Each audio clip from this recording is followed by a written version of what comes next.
तक के 10 पार्ट हमारे हो चुके थे। किसी को उनमें से कोई प्रॉब्लम है किसी पार्ट में अभी भी आप कह सकते हो। लास्ट के 2 पार्ट मैंने आपसे करवाए थे। कुछ पूछना है किसी को? ठीक है, आने चाहिए क्वेश्चन, यहाँ से पेपर में आएगा। ठीक है, चलिए हम चलते हैं क्वेश्चन नंबर 4। देखिए question number 4 and the question number 4 is how many terms of the AP 9, 17, 25 ... must be taken to give a sum of 636। तो क्वेश्चन आपसे क्या पूछ रहा है कि अगर आपको एक एपी दे रखी है, if you have an AP and the AP is 9, 17, 25 ... This is an AP and the terms are in this AP is 9, 17, 25 ... and it is also given that the sum of n terms is 636। आपको दिया है कि जो इसके n पद है, अब n पद क्या है हमें नहीं पता, तो हमने पदों की संख्या को कितना मान लिया है? n मान लिया है। ठीक है, suppose the number of terms in this AP is n मान लिया है। अब मुझे ये n निकालना है, सम आपको दे दिया 636। तो देखो कल भी आपको समझाया था एपी का कोई भी सवाल आए तो जो जनरल इंफॉर्मेशन उससे आपको मिलती है उसको निकाल लीजिए। तो जनरल इंफॉर्मेशन क्या मिलती है? सबसे पहले एपी का पहला पद, तो ये सबसे पहले लिखना है। मैंने कल भी बताया था, फिर बार बार रिमाइंड करा रहा हूं आप लोगों को, एपी का कोई भी सवाल आए, अगर आपको उस सवाल में बाय चांस कुछ नहीं आ रहा है तो आप जनरल चीजें निकाल लीजिए, और जितना आपसे होता है जो वो पूछ रहा है जितना होता है उतना जरूर कीजिए। खासकर फॉर्मूले एन आपको फाइंड आउट करना है, एसएन फाइंड आउट करना है, ये तो याद कर ही लो सब लोग। 2-4 लोग ऐसे हैं जो मैथ्स में कमजोर हैं, तो वो क्या कर सकते हैं, जितनी चीजें जनरल इंफॉर्मेशन आपको मिलती है उतनी निकाल लीजिए। तो जैसे यहाँ से सबसे पहले आपको दिख रहा है इसका फर्स्ट टर्म, तो फर्स्ट टर्म का मतलब होता है प्रथम पद। ठीक है, तो फर्स्ट टर्म क्या है?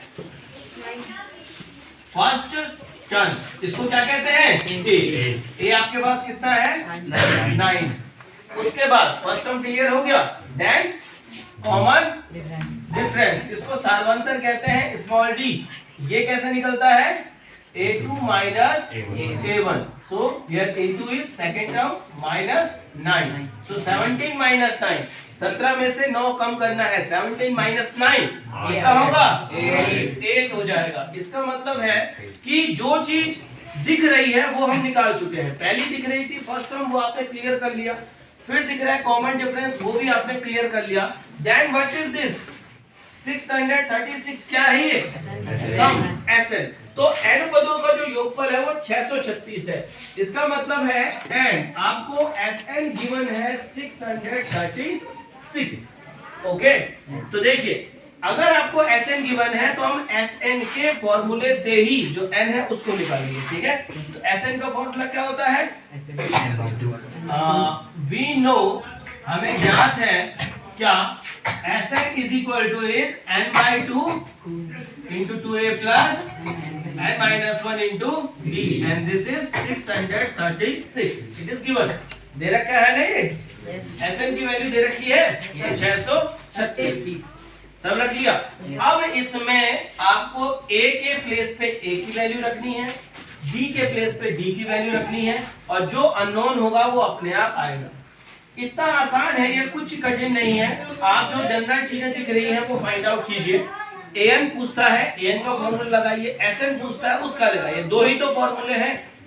इतना आसान होके भी अगर आप इसको नहीं करेंगे तो भाई गलत, सही गलत छोड़ दो, प्रोसेस कैसी होती है बात। पर जो चीज यहां तक तो सब कर सकते हैं, a निकाल सकते हैं, d निकाल सकते हैं, sn का फॉर्मूला लिख सकते हैं, वैल्यू। ठीक है, हो सकता है आंसर में किसी की गलती आ जाए, पर आधा जितना हो सकता है क्वेश्चन को सही करने की कोशिश करो। ठीक है, अब n हमको नहीं पता, n/2 2 है, 2 मल्टीप्लाई a की वैल्यू कितनी है? 9 plus n-1 d 8 is equal to 636। यहां तक क्लियर हो गया? अब आप कैलकुलेशन करें, एंड कैलकुलेशन के लिए आपको रूल याद है बोर्ड मास का कि सबसे पहले क्या किया जाता है? ब्रैकेट को सॉल्व किया जाता है। तो आपको दिख रहा होगा ब्रैकेट, इसके अंदर सॉल्व करो, बाकी बाहर की चीजें बाद। n/2 देखो 2 into 9 कितना होता है 18 प्लस n माइनस 1। अब n से 1 तो माइनस हो नहीं सकता, तो हम क्या करेंगे 8 का अंदर क्या कर देंगे मल्टीप्लाई, तो ये हो जाएगा 8n minus 8 is equal to 636। यहाँ तक ठीक है, सबकी समझ में आ गया। चलिए आगे बढ़ते हैं। इसके बाद यहाँ कर रहा हूँ इसको आगे। देखिए n/2 बाहर है, इसको अभी बाहर ही रहने दो। n/2 ब्रैकेट के अंदर चलिए, देखो ये नंबर है, डिजिट है 18 और यहाँ पे एक और डिजिट है 8, तो इंटीजर से इंटीजर माइनस हो जाएगा, प्लस भी हो जाएगा। और ये जो 8n है ये इंटीजर नहीं है, ये क्या है वेरिएबल फॉर्म में है 8n, तो इसको हम नहीं कर सकते ना। तो 18 माइनस 8 कितना हो जाएगा 10 plus 8n is equal to 636। ठीक है, हो गया भाई, अंदर अब कुछ हो नहीं सकता। अब क्या करेंगे, अब आपको एक काम करना है, इस n/2 का अंदर गुणा कर दो।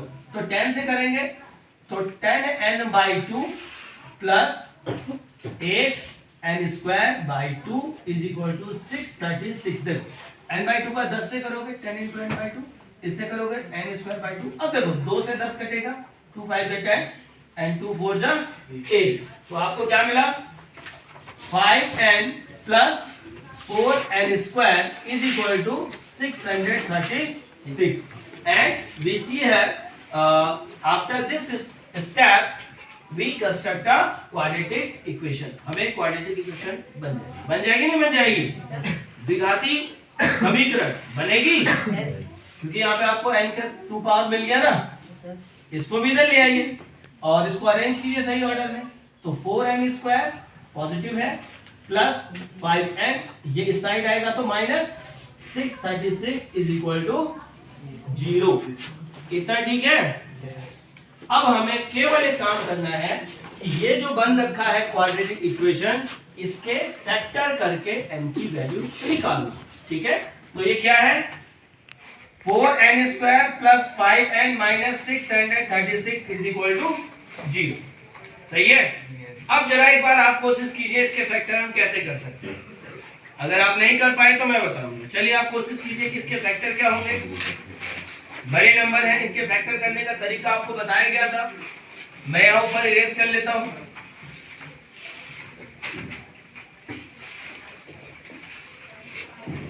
बोलिए,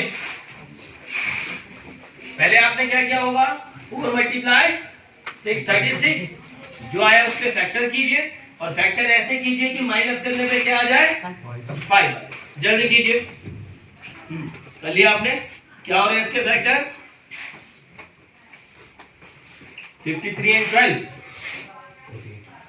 53 and 12 नहीं फैक्टर बोल रहा हूं मैं। कितना आ रहा है 58 और 53, 58 and 53। ठीक है, कोई बड़ी बात नहीं है, हम इसको कर सकते हैं। कई बार आपको करवाया है कि इन दोनों नंबर को मल्टीप्लाई कीजिए, जो आएगा उसके प्राइम फैक्टर कीजिए, आपको दो ग्रुप मिलेंगे, माइनस करने पे 5।